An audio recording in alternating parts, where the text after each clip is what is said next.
शुभ प्रभात। आज राधा अष्टमी है, इसीलिए राधा अष्टमी की आप सभी को बहुत बहुत शुभकामनाएं। जब हम कृष्ण का नाम लेते हैं तो कृष्ण से पहले राधा का नाम आता है। राधा का जन्म जिन पुराणों में मिलता है उसमें पद्म पुराण और ब्रह्म वैवर्त पुराण, इनके अंदर उनके जन्म के बारे में बताया गया है कि भाद्रपद महीने की, भाद्रपद मास की शुक्ल पक्ष की अष्टमी के दिन कुछ लोग कहते हैं कि बरसाने से 50 किलोमीटर दूर, यमुना के किनारे पर दूर है, वहां रावल नामक गांव में हुआ। बरसाने में क्योंकि उनके पिता निवास करते थे, इसीलिए बरसाने में भी उनका ऐसा वर्णन आता है। वृषभानु उनके पिता का नाम था, कीर्ति उनकी मां का नाम था, तो इसीलिए उनको वृषभानु दुलारी कहते हैं। तभी परम सिद्धिदात्री श्री कृष्ण की प्रिया वृषभानु दुलारी, ऐसा उनको अनेक नामों से जाना जाता है। कृष्ण की साधना करने से पहले, यानी राधा की साधना करने पर कृष्ण मिल जाते हैं, तो ऐसा कृष्ण का राधा के प्रति ऐसा विशेष स्नेह कैसे? जब हम ये बात करते हैं तो जहां समर्पण की भावना दिखाई देती है, उनमें से राधा एक बहुत महत्वपूर्ण स्थान है। कैसे? राधा का नाम कृष्ण से पहले क्यों लिया जाता है?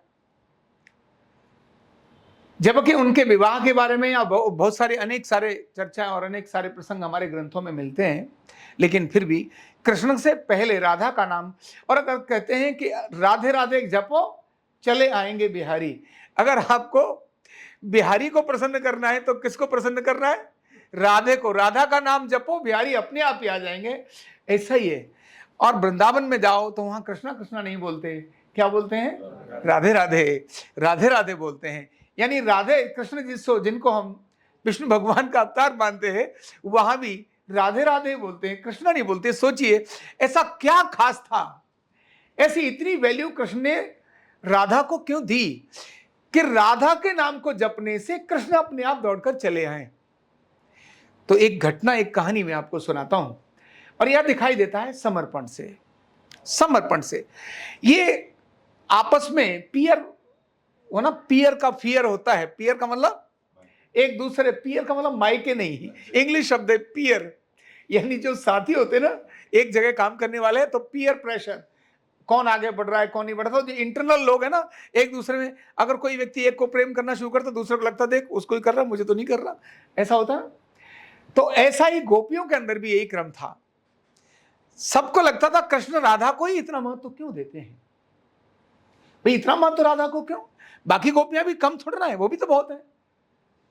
तो कृष्ण ने यह दिखाने के लिए कि देखो तुम में और राधा में एक फर्क है, ये जानो। एक दिन उन्होंने एक लीला रची, और उस लीला में क्या किया, एक जोर से पेट दर्द के कारण से जोर जोर से चिल्लाने लगे, और एकदम बहुत जोर से मुझे दर्द हो गया, पेट में दर्द हो गया, तो सीने तक भी आ रहा है, और बिलख रहे, गिर गए जमीन पर, रोने लगे और कहने लगे आज तो मैं बचूंगा ही नहीं। सारी गोपियां दौड़ी, उन्होंने कहा क्या करें कैसे करें, वैद्य को बुलाओ, कुछ नहीं तो माता को बुला कर लाते हैं, किसी को बुला के लाते हैं, सब चला। लेकिन कृष्ण कहते हैं कि नहीं नहीं नहीं, इन सब से मेरा इलाज नहीं होगा, वैद्य मेरे साथ कुछ नहीं कर सकता।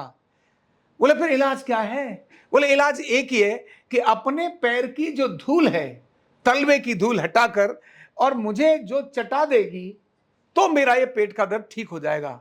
ये कहते ही गोपियों के तो होश उड़ गए। उन्होंने कहा आप तो हमारे स्वामी हैं, आप तो हमारे प्राण प्रिय हैं, आपके लिए हम ऐसे कैसे अपराध कर सकते हैं? आपको तो हम पदस्पर्श भी नहीं कर सकते, अपने पैर की धूल आपको चटाने का मतलब हमको तो नरक मिलेगा, हम तो घोर नरक में चले जाएंगे। आप जो प्रिय हैं, जिनको हम सब कुछ मानते हैं, अपने पैर की धूल आपके मस्तक पर, आपके मुंह में डालना, ये लिए तो हमारे संभव ही नहीं होगा। और सब कहने लगी भाई तुम डालो, कोई डालने के लिए तैयार नहीं। और कृष्ण इधर में तड़प रहे थे, बिलख रहे थे। इतने में राधा आती है, और राधा के आने के बाद उन्होंने देखा क्या हुआ। बोले कृष्ण की हालत तो बहुत खराब है। तो वो जाके सीधे पूछती हैं क्या हुआ कृष्ण? तो वो चिल्ला रहे कि अब मैं नहीं बच सकता हूं। तो उन्होंने पूछा इलाज क्या है? तो उन्होंने कहा कि अपने पैर की रज जो मुझे चटा दे तो मैं इससे ठीक हो जाऊंगा। उन्हें कहा भाई इतना ही करना था। उन्हें फटाक से ऐसे निकाला, रज फटाक से लगा दी, बोले लो। बाकी कहने लगी कि तुम्हारा तो ये हो जाएगा, तुम्हारा वो हो जाएगा। बोले भाड़ में जाने देना, मेरा क्या होगा वो अलग बात है, पहले ये ठीक होना चाहिए। जिसको मैं प्रेम करती हूं, जिसके लिए मैं सब कुछ समर्पित हूं, तो ये ठीक होना चाहिए। और तुरंत उन्होंने रथ चटाई और कृष्ण खड़े हो गए। और कृष्ण ने कहा कि आप में और इसमें यही अंतर है कि इसने मेरे दर्द को देखा, अपने अहम को आगे नहीं रखा। अपने परलोक में जाना है, नरक में जाना है, कहां जाना है, ये सब सेकेंडरी। इसीलिए अपने अहम को और अपने मतलब अपने को, खुद को महत्व देते हुए कंप्लीट समर्पण जिसने किया वो राधा रानी थी। इसीलिए राधा को कृष्ण ने सबसे आगे रखा। और हमने स्वरूप देखा है, भगवान शिव के बाद अगर कोई दूसरा स्वरूप मिलता है अर्धनारीश्वर के रूप में, तो वो हर जगह सिर्फ कृष्ण का ही मिलता है, राधा और कृष्ण।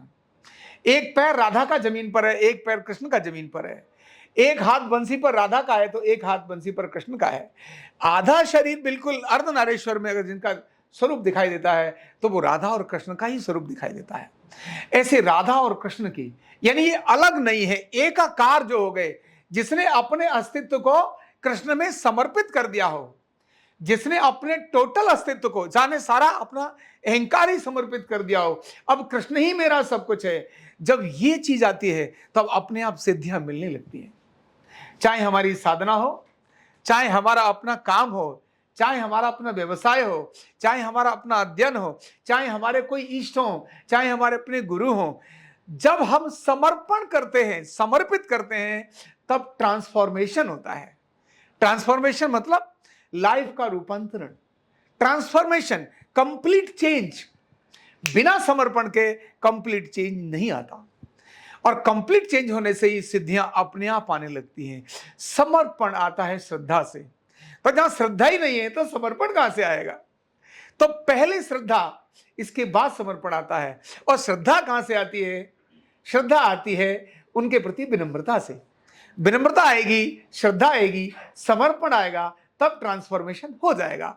चाहे लाइफ में होना हो, चाहे व्यवसाय के अंदर होना हो, चाहे साधना के अंदर होना हो। अनेक बार साधना करने वाले लोग बैठे रहेंगे, माला जपेंगे, माला जपेंगे, समर्पण कहां है?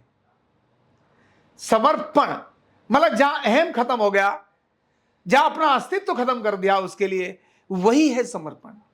नहीं, मेरा ड्रेस गंदा नहीं होना चाहिए, मैं तो ऐसा रखूंगा, समर्पण नहीं है। जब मैं और मेरा जहां रहता है, राधा के मामले में राधा का मैं और मेरा खत्म हो गया। और इसीलिए राधा और कृष्ण अर्धनारीश्वर के स्वरूप में हम सबके सामने आए। अभी हमने कितने सारे साधक देखे वृंदावन में, वो राधा के नाम से ही उन्होंने साधना की, सिद्धियां प्राप्त की, राधा का स्मरण कर रहे हैं। कृष्ण अपने आप दौड़े दौड़े आ रहे हैं उनके पास। वो कहते कृष्ण की नहीं, राधा है ना, तो कृष्ण अपने आप ही है। ऐसा राधा का अद्भुत स्वरूप न केवल भारत में अपितु तो दुनिया में। सच्चा प्रेम क्या होता है, सच्चा समर्पण क्या होता है, सच्ची भक्ति क्या होती है, ये सब अगर देखना है तो राधा के जीवन से देखने की आवश्यकता है। नंदगांव और बरसाने में, क्योंकि नंदगांव मेरी ससुराल है और बरसाने में हमको पता है, ये दो गांव ऐसे हैं आज भी। दो गांव के गांव में भी लव मैरिज हो जाती है, गांव के गांव में भी लव मैरिज हो जाती है, लेकिन बरसाने और नंदगांव में आपस में विवाह संबंध नहीं होते हैं। बरसाना और नंदगांव का कोई भी लड़का या लड़की बरसाने में आकर वो अपना संबंध, शादी विवाह नहीं करेंगे। क्यों? जब वो संबंध ये आपस में बना लेंगे तो बुआ, चाची, मौसा, मौसी ये हो जाएंगे। इसीलिए वो कृष्ण और राधा का जो संबंध है वो वहां से खत्म हो जाएगा। इसीलिए दोनों गांव के लोग अभी भी उस परंपरा को मनाते हैं। तो आज का दिन राधा रानी के स्मरण का दिन है। आज का दिन राधा रानी के व्यक्तित्व को जानने का दिन है। आज का दिन भक्ति, प्रेम और समर्पण का दिन है। इसीलिए राधा का मतलब केवल राधा नहीं, राधा का मतलब भक्ति है, प्रेम है और समर्पण है। बहुत बहुत धन्यवाद।